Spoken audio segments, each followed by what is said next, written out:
सरकारी नौकरियों में अनुसूचित जाति और अनुसूचित जनजाति को पदोन्नति में आरक्षण देने के मसले पर सर्वोच्च अदालत ने भारत सरकार को हलफनामा दाखिल करने का निर्देश दिया, जिसमें समसामयिक कैडर वार आंकड़ों के बारे में विवरण हो।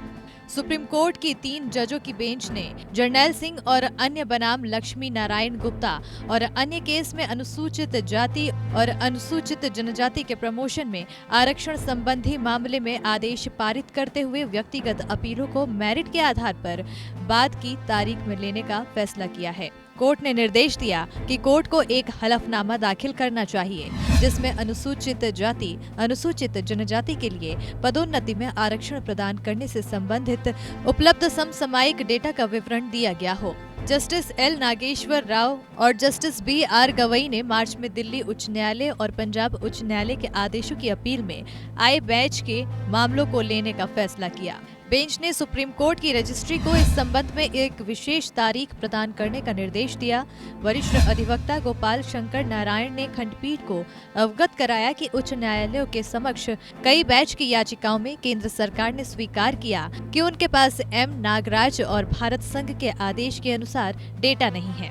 उन्होंने सुझाव दिया कि इन मामलों में याचिकाओं को खारिज किया जा सकता है और केंद्र को प्रासंगिक डेटा एकत्र करने के लिए कहा जा सकता है। वरिष्ठ अधिवक्ता डॉक्टर राजीव धवन ने M नागराज में जनादेश के मद्देनजर समसामयिक डेटा के महत्व को बताया है।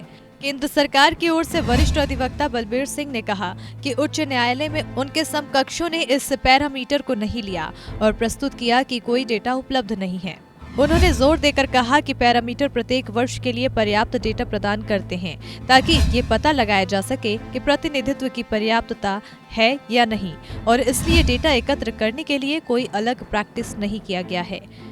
शंकर नारायण ने ये कहते हुए विरोध किया कि M नागराज और जर्नैल सिंह में आदेश के बाद नवीनतम निर्णय के मद्देनजर केंद्र लक्ष्य पोस्ट को नहीं बदल सकता है।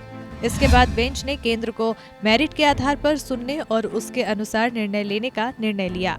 खंडपीठ ने कहा कि दिल्ली उच्च न्यायालय ने 1997 के कार्यालय ज्ञापन को रद्द कर दिया है, उसी पर निर्णय लेने की आवश्यकता है और इसलिए दिल्ली उच्च न्यायालय के फैसले का विरोध करने वाले मामलों को बैच को पहले लिया जाएगा।